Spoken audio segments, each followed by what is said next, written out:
Pemerintah pusat nggak berani kasih lebih. Karena kalau kasih lebih, dia melanggar undang-undang. Ini nggak main-main isunya. Maka saya begitu kita diskusi awal bahwa isunya ini, mencari kepemimpinan Aceh, ini isu yang paling tepat dan memang paling yang harus dibahas oleh semua orang hari ini. Harusnya hari ini itu tidak ada lagi kah, drone, ke, load, nggak ada lagi. Tanya, kita. Hari ini itu harus bicara Aceh ini kita. Satu, apa agenda kita? Agenda kita adalah bagaimana menjaga Aceh tidak bangkrut.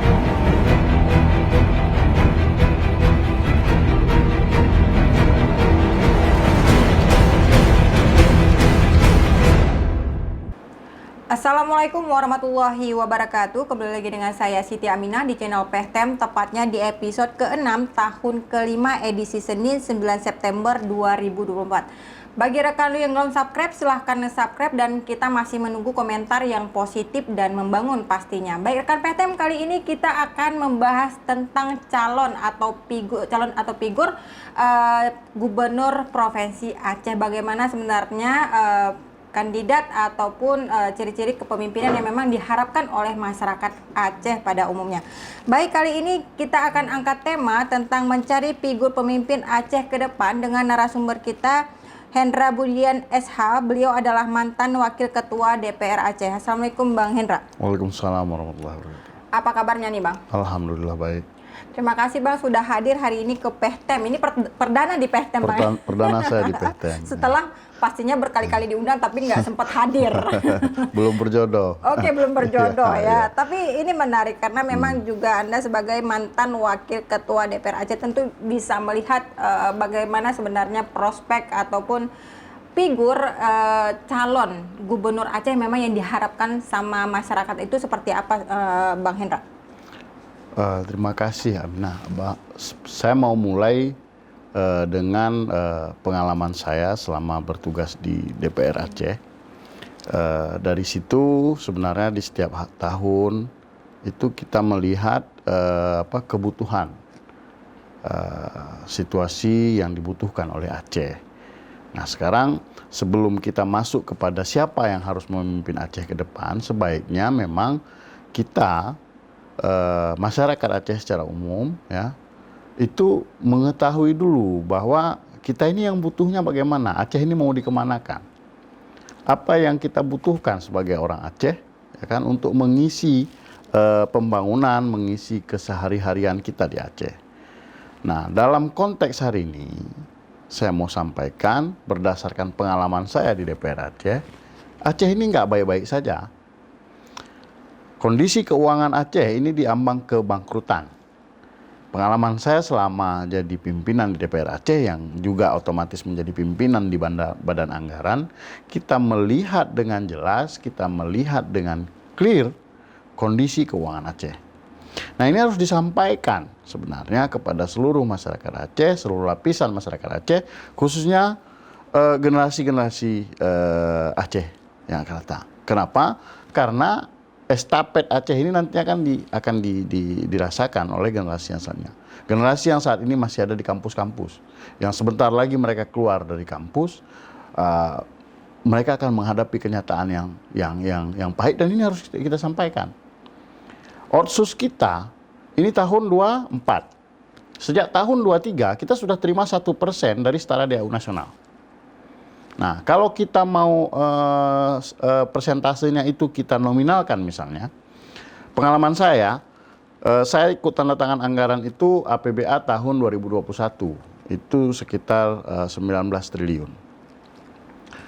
Dari 19 triliun itu penerimaan dana transfer otsus kita itu sebesar 9 triliun. Ya kan? Nah, kalau 9 triliun dari 2% setara DAU nasional, maka 1%-nya menjadi 4,5 triliun. Besar angka 4,5 triliun ini, besar angka 4,5 triliun. Tapi ketika kita benturkan 4,5 triliun ini dengan ya, kebutuhan-kebutuhan wajib pemerintah, ini nggak ada apa-apa lagi. Jika aja kita 2 triliun. Itu untuk pelayanan satu sektor ya, kesehatan. Belum kita bicara sektor pendidikan. Belum kita bicara sektor pemberdayaan ekonomi masyarakat. Aceh hari ini itu diambang kebangkrutan. Kenapa menjadi penting kita mendiskusikan figur kepemimpinan Aceh ke depan? Karena memang ini kita masuk ke sudden death. Kalau olahraga ini kita udah grand final. Salah-salah pemimpin, kita hancur. Karena menurut Anda Aceh hanya bergantung kepada dana otsus. Ekonomi kita konsumtif. Ekonomi Aceh ini konsumtif. Nggak produktif. Mana kita punya industri? Nggak punya industri. Jantung ekonomi Aceh ini hanya satu, Bu Aminah. Apa? Penerimaan dana transfer otsus. Kalau otsus tidak ada, kita nggak ada apa-apa lagi. Bayangkan, ya, tahun 2027 atau tahun 2028, berdasarkan undang-undang pemerintah Aceh, kita nggak terima apa-apa lagi dari pemerintah pusat. Habis. Karena berdasarkan undang-undang pemerintah Aceh, itu otsus kita terima sejak tahun 2007, 15 tahun 2%. Habis kemarin di 22. Berarti 23, kita udah mulai masuk 1%. Oke, itu sesuai dengan perjanjian UU-PA ya? Bukan, ya sesuai dengan UU-PA, bukan perjanjian. Itu sesuai undang-undang, bukan perjanjian. Nggak ada perjanjian undang-undang. Ini undang-undang. Ini perintah undang-undang. Nggak bercanda ini undang-undang. Pemerintah pusat nggak berani kasih lebih. Karena kalau kasih lebih, dia melanggar undang-undang. Iya kan? Nah, ini nggak main-main isunya. Maka saya begitu kita diskusi awal bahwa isunya ini, mencari kepemimpinan Aceh, ini isu yang paling tepat dan memang paling yang harus dibahas oleh semua orang hari ini. Harusnya hari ini itu tidak ada lagi kah, drone, ke, loan, nggak ada lagi. Tanyo, kita. Hari ini itu harus bicara Aceh ini kita. Satu, apa agenda kita? Agenda kita adalah bagaimana menjaga Aceh tidak bangkrut. Aceh tidak kolaps. Nggak ada. Apa ekonomi kita? Oke, tapi menarik nih Bang Hendra, Anda tadi sempat katakan ya, maksudnya Aceh dalam kondisi krisis secara finansial ya. Secara ekonomi kita krisis. Secara ekonomi kita krisis finansial untuk uang di daerah kita juga krisis tinggal 1%. Tapi Anda mengatakan tadi dari 19 triliun ke 9 triliun kemudian ke 4, triliun. Dari angka 19 triliun itu pun Anda anggap itu banyak, tetapi tidak bisa meningkatkan kesejahteraan Aceh. Apa yang salah? Makanya sekarang, ya kan, itu kita bicara masa lalu. Kan begitu tuh. Ya kan, karena tahun 2001. Karena otsus kita hampir terima, otsus itu hampir 80 triliun loh. Iya, dari tahun 2007. Ya. Tahun 2007 pertama kali kita terima otsus. Okay. Ya. Oke. Nah, sekarang kita mau apa nih? Mau introspeksi. Dengan 80 triliun yang sudah kita terima. Apa yang diterima, yang dirasakan Aceh hari ini? Kita darurat narkoba. Kita darurat kemiskinan. Hari ini orang Aceh masih bicara rumah duafa. Oke. Udah, kita darurat kemiskinan, kita darurat kekerasan seksual terhadap perempuan dan anak.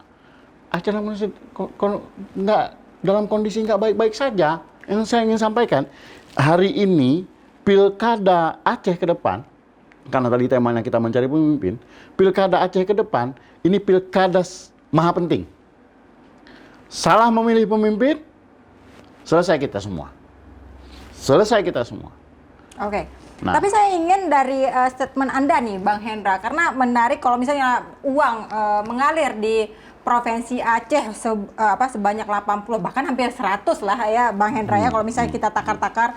Tapi ini kan kerjanya eksekutif dan legislatif juga yang mengelola anggaran itu. Iya. Terus kenapa, kemana gitu? Makanya sekarang. Apakah uang itu bergulir hanya di pejabat elit politiknya? Ya kan begini, makanya kan kita mau bicara tepat sasaran atau tidak tepat sasaran, ya kan? Nah, dengan uang puluhan triliun seperti itu, kita sekarang telur aja masih dari Medan. Jadi itu contoh, misal, ya kan? Nah, itu salah satu contoh. Artinya, yang sudah selama ini kita rasakan itu tidak ada, ya, belum ada pemimpin yang bisa mengarahkan Aceh ke arah pembangunan yang lebih bagus.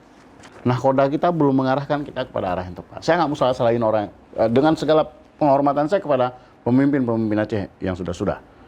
Ya kan? Terus masyarakat salahin siapa?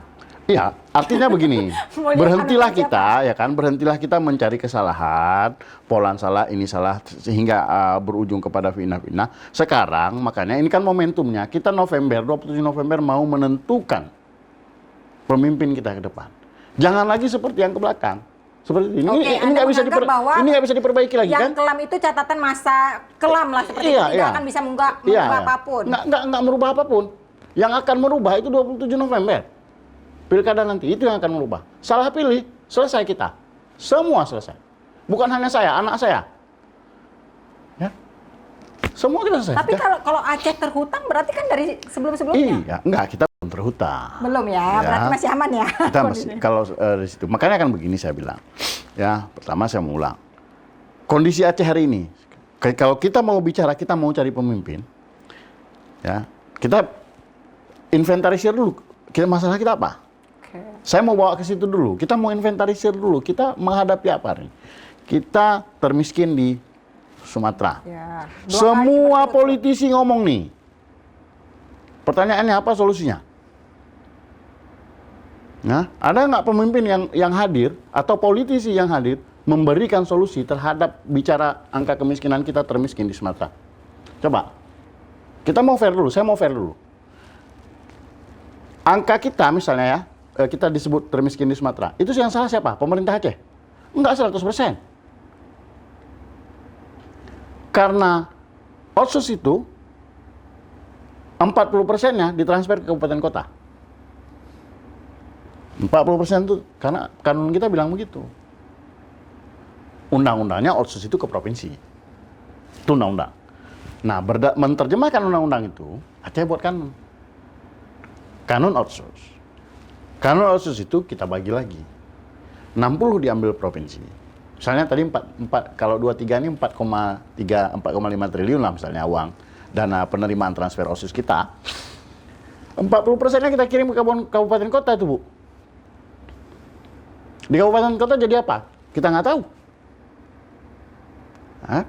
Di kampung saya misalnya, dana otsus di kampung saya di Kabupaten Bener Meriah. Dana otsus jadi apa? Jadi pagar puskesmas. Jadi paving block. Ya kan? Jadi bukaan jalan.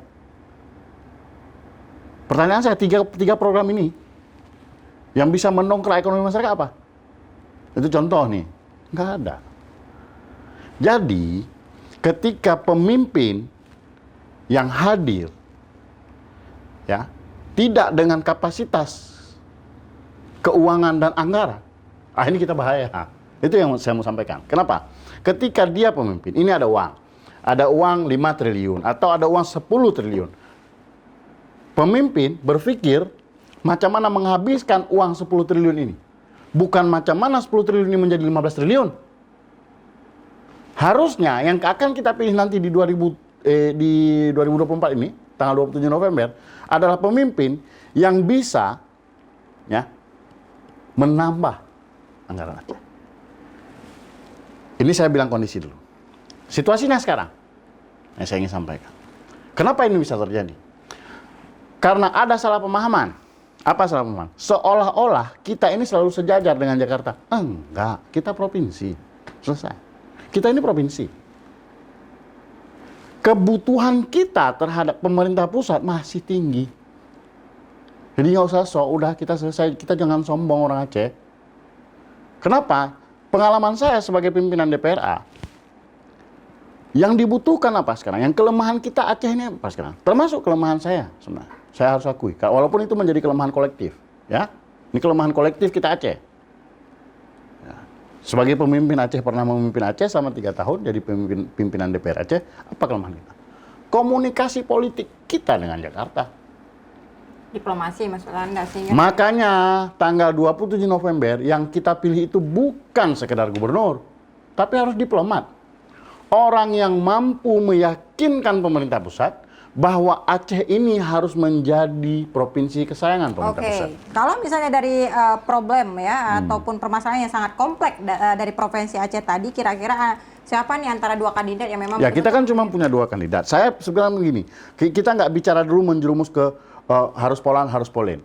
Tapi ini kita lihat dulu, kita bicara makanya agar fair. Ini agar kita semua fair. Jadi jangan fitnah, jangan bilang Bustami A, B, C, D, urusan yang juga nggak jelas. Jadi jangan fitnah. Saya ada dengar ada menonton juga salah satu yang di podcastnya PTM yang mengatakan Bustami yang apendik lah, yang ini ya Pak Nasrul Jaman ya kan, salah satu pengamat. Yang menurut saya itu semua fitnah. Oke, masa Pak Nova banyak misalnya anggaran-anggaran disalahgunakan karena sekdanya beliau itu mungkin beliau kepala dinas keuangan, ya. Nah itu semua fitnah. Nah, saya kalau ada forum nanti meluruskan sama beliau saya siap aja karena itu fitnah, ya kan? Maksudnya gini, yang domain kita apa? Saya hanya bicara domain saya. Saya nggak bicara domainnya aparat penegak hukum, itu urusan mereka, kan begitu. Nah jadi saya mau sampaikan, yang dibutuhkan oleh Aceh ini diplomat, orang yang mampu membangun komunikasi dengan pemerintah pusat.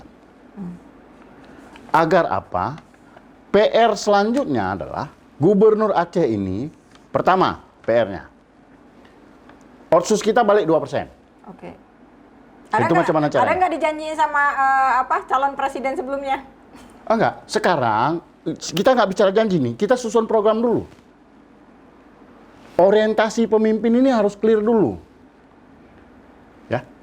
Ini harus membangun komunikasi dengan pemerintah pusat. Artinya begini, komunikasi memang bagaimana orang mau membantu kita. Misal nih contoh, saya perlu uang, di rumah nggak ada beras. Saya datang sama PTM, saya bilang, kasih uang saya. Jangan nggak kasih uang saya. Adapun uang oleh PTM nggak akan kasih ke saya. Tapi kalau saya ngomongnya baik-baik, tolonglah kami Aceh begini. Nggak ada uang, PTM pinjam ke orang lain untuk bantu saya. Ini seni komunikasinya. Ini yang nggak dilakukan Aceh selama ini. Contoh, kegagalan kita, ya pelanggaran undang-undang PA, menyangkut soal pilkada. Harusnya pilkada, kalau berdasarkan undang-undang PA, pilkada Aceh ini 2022. Iya. Kenapa nggak terjadi di 2022? Terjadinya di 2024. Kenapa? Karena kita pergi ke Jakarta, orang Aceh pergi ke Jakarta. Saya mau ngomong fakta aja ini. Orang Aceh ini pergi ke Jakarta, ketemu Mendagri, ketemu KPU, ketemu Komisi 2 RI. Bahasanya sederhana. Apa bahasanya? Kami bukan mau minta izin. Kami mau kasih tahu bahwa kami pilkada 2022. Emang siapa kita? Terus kita buat pilkada 2022. Jadi ada gubernur, ada bupati. Siapa yang mau SK-kan? Harusnya kalau dilihat dari UU PA kita bisa, memang kita khusus. Iya, tapi cara komunikasinya jangan begitu. Ada persoalan kita adalah komunikasi Aceh ke Jakarta ini sumbat, macet, dan tidak sehat. Ini yang penting. Ini pengalaman saya siap pertanggungjawabkan ini. Okay. Makanya kita harus cari figur yang mampu ya membangun komunikasi yang orang ketika dikasih ke kita itu ikhlas. Kalau kita minta 100 dikasih 200, gimana caranya nih? Gimana caranya? Okay. Yang saya sampaikan ini fakta bahwa komunikasi politik Aceh ke Jakarta ini masih harus diperbaiki, gitu loh. Oke, berarti kita masih bersandar dong sama pusat ya secara. Oh iyalah, kita masih provinsi. Maksudnya Aceh ini masih provinsi, kita belum merdeka. Ini sebenarnya pemirsa PTM yang bisa menjawab. Kalau misalnya Pak Hendra tadi menyebutkan yang sosok yang harus bisa komunikasi diplomasi ya, kita cuma ada 2 calon kandidat gubernur. Tinggal pilih siapa yang bagus komunikasinya. Kalau ngomong aja salah gimana mau komunikasi? Oke, tapi secara rasional pusat butuh yang komunikasi atau butuh secara emosional? Kita kan bisa lihat fenomena politik hari ini, Pak Hendra. Nggak usah lihat fenomena, kita lihat fakta aja. Kita lihat fakta aja. Selama ini komunikasi kita gagal. Kita ini orang Aceh nih ya. Okay. Ini orang terkejut badan. Waktu begitu kurang otsus kita, sebentar, pada saat kita terima otsus 2%, tahun 2023 di anggaran, pada saat menyusun anggaran 23 itu, anggaran kita udah kurang, banyak sekali kurangnya. Baru kaget, baru buat lobby, baru buat rapat, nyokiban tanyo, otsusnya karak pabe, baru kiban. Bukan sebelum-sebelumnya. Nggak ada perencanaan yang matang. Kita ini sibuk jelain Polan, jelain ini, jelain itu sibuknya. Dan itu sampai ke lapisan masyarakat, dan itu nggak boleh lagi. Harus lahir pemimpin yang pertama ya memahami benar kondisi Aceh secara keseluruhan, kebutuhan anggaran Aceh, ya, bisa menjawab darurat kemiskinan, bisa menjawab darurat kekerasan seksual terhadap anak, bisa menjawab kasus darurat narkoba yang ada di Aceh. Yang bisa menjawab itu. Oke, berarti tugas pertama calon gubernur Aceh nanti diplomasi ke pusat minta otsus ditambahin lagi dari 1% ke 2% ya. Ya, Gitu. Otomatis dengan itu bisa dikelola, ada uang, ada. Ada kesempatan kita bernafas, gitulah. Oke, tapi secara rasional saya ingin perspektif Anda nih, Bang Hendra. Kalau misalnya Anda bilang tadi untuk apa misalnya komunikasinya nggak pas, tapi kan contoh Presiden misalnya Prabowo, ya kan? Tapi yang satu tim Prabowo, yang satu bukan tim Prabowo. Kira-kira diplomasi mana yang paling beruntung? Emang yang mikir provinsi ini presiden, bukan menteri-menteri. Tapi bukan dari ACC. Enggak gitu. Enggak. Maksudnya ini kan harus bangun. Misalnya nih ya, ini pengalaman saya nih. Presiden Aceh nggak, perasaan saya nih ya, selama saya pimpinan DPR, saya nggak pernah, atau kami ketua DPR atau anggota DPR bicara dengan presiden menyangkut soal keuangan. Kita bicaranya ke Mendagri. Tapi kan bentar dulu, kita bicara ke Mendagri, kita bicara ke Menteri Keuangan. Kebijakan-kebijakan kementerian ini. Kalau presiden, siapapun presiden mau semua provinsi aman, damai, tenang, sejahtera kok. Semuanya. Jangan di framing dulu, gitu loh. Emang misalnya begini, kalau Prabowo presiden, kemarin misalnya nih Jokowi presiden. Ya kan? Jokowi kan kalah di Aceh. Kalah kan? Di Aceh kan? Ada Jokowi ngapa-ngapain Aceh? Kan enggak. Ya karena kekalahannya. Enggak. Bukan karena kekalahannya. Karena kekalahannya maksudnya saya bilang dia apa-apain tadi. Ada nggak dirusakin Aceh ini sama Jokowi? Enggak. Oh, enggak. Dia kalah di Aceh, tapi tol dia bangun. Proyek strategis nasional dia bangun. Ya kan? Terasa kan? Nggak tahu pemirsa PTM ya rasakan. Sekarang, ini Bu moderator, Ibu host, itu pulang kampung. Sekarang udah hemat 1 jam. Setidak-tidaknya ya, karena lewat tol. Tol yang kita ke Selimum. 1 jam kita udah ke Pangkas. Kita ke Sigli sekarang udah 1 jam. Kan? Itu kan kebijakan pemerintah pusat. Iya. Iya kan? Tapi mana lebih urgen? Tol dengan isi perut masyarakat, misalnya. Nah, masalahnya sekarang begini. Saya datang minta uang. Ya. Minta uang 100. Untuk apa? Kan ada pertanyaan, untuk apa uang? Pernah nggak saya bilang, ini minta uang 100 untuk isi perut masyarakat, untuk rumah doang? Enggak, kita cuma ngomong minta uang aja. Makanya di tanggal 27 November nanti, ya kan? Kita harus benar-benar, bukan karena suka tidak suka, tapi karena kebutuhan. Karena kebutuhan yang mampu melebihi Jakarta. Ini saya mau kasih contoh. Tol kita udah berhenti kemarin. Tiba-tiba Pak Bustami PJ Gubernur. Saya udah nggak pimpinan DPR lagi nih. Posisi pada saat itu. Waduh, ini nggak sampai Biren ternyata tolnya. Pikiran saya nggak sampai Sigli juga ternyata. Tiba-tiba hidup lagi. Saya nggak tahu apa yang dilakukan. Tiba-tiba hidup lagi. Hah? Lanjut lagi tolnya. Yang kayak gini kita perlu. Oke. Yang kayak gini kita perlu. Yang mengerti persoalan, tahu kemana lobinya. Kalau semua hal kita ngomong sama presiden, emang presiden ngurus kita aja? Enggak pastinya, iya, tapi ada suara dan pesan-pesan. Nah, makanya kan sekarang persoalan kita, Bu, ini komprehensif. Aceh nggak baik-baik saja. Sekali lagi saya mau bilang, Aceh ini tidak baik-baik saja. Nah, saya mampu mempertanggungjawabkan itu karena saya pernah menjadi pimpinan DPRA, saya melihat dengan gamblang dan tahu benar uang Aceh ini bagaimana. Dan kemana mengalir juga masih tanda tanya ya, pemirsa. Nah, ini ada satu contoh, begini aja contohnya. Sekarang kita uang kita misalnya 19 triliun tahun 2021, ya. Terus kita cek ke BI. Coba cek ke BI. Berapa uang Aceh yang keluar ke Medan di tahun 2021? 30 triliun. Karena apa? Karena kita konsumtif.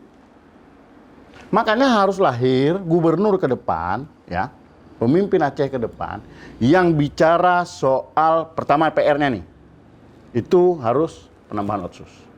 Yang kedua membuka keran investasi. Jangan ngomong-ngomong aja. Harus kerja keras. Yang ketiga, mempersiapkan industri, menghidupkan UMKM yang ada di Aceh. Ya kan? Menjadikan Aceh kota santri misalnya. Berapa banyak daerah yang ada di Aceh sekarang? 23 kabupaten kota. Di seluruh Aceh ini? Ya, 23 kabupaten. Ya, di 23 kabupaten kota ini. Besar-besar daerahnya. Tapi masih ada orang Aceh yang keluarin anaknya misalnya ke Jawa, ke Gontor, ke segala macam. Ya kan?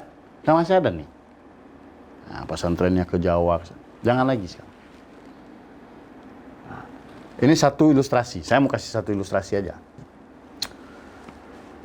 Suatu hari diskusi kita sama pihak BNN misalnya, bahwa kita butuh, Aceh ini butuh panti rehab, ya, karena kasus narkoba nggak usah main-main kita ini, kita darurat narkoba Aceh. Butuh uang berapa? Sekitar 200-an miliar. Saya berpikir 200 miliar itu kita bangun gedung rehab, habis itu dengan biaya operasionalnya lagi berapa uang?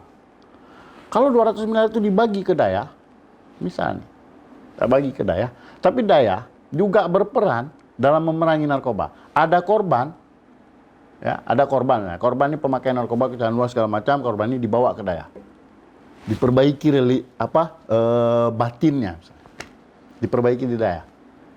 Karena banyak juga yang udah masuk panti rehab keluar, pakai lagi, banyak juga. Coba kita buat pendekatan seperti itu, libatkan Daya. Selama ini ulama tidak berperan dalam pemerintahan secara langsung, tapi memberikan masukan. Kan gitu kan? Terus namanya. Jadi kalau melihat dari kompleksitas persoalan kita hari ini, dari seluruh persoalan kita hari ini, kita benar-benar harus jeli dalam memimpin Aceh. Kalau boleh, kalaulah boleh, saya bicara ya, dengan segala ini, karena ini tinggal dua, karena ini hanya ada 2 orang, ya kan? Nah, 2 ini pun putra terbaik Aceh. Bukan 2 orang, 4 orang. 4 orang ini adalah putra terbaik Aceh hari ini, 2 pasangan. Nah, kalau saya boleh memohon, dengan kondisi kompleksitas persoalan yang ada di Aceh, Mualim pun harus dukung Bustami. Wah, ini jawaban yang terakhirnya. Ya, ini sebenarnya jawaban yang terakhir. Kenapa seperti itu? Nah, sekarang kita buat contohnya. Bagi saya, dari 2 ini, yang mampu membangun komunikasi ke tingkat pusat dengan baik itu Bustami. Ketika Takwalah masuk Ahmad Marzuki, Bustami sudah mundur dari Dinas Keuangan. Ingat ya, ini saya mau kasih. Tiba-tiba dia jadi sekda. Sekda ini SK-nya dari pusat, bukan dari Aceh. Ya. Nah, tiba-tiba dia jadi PJ Gubernur. Menunjukkan apa? Menunjukkan komunikasinya baik dengan Jakarta. Kalau ngomong aja salah, gimana mau komunikasi baik?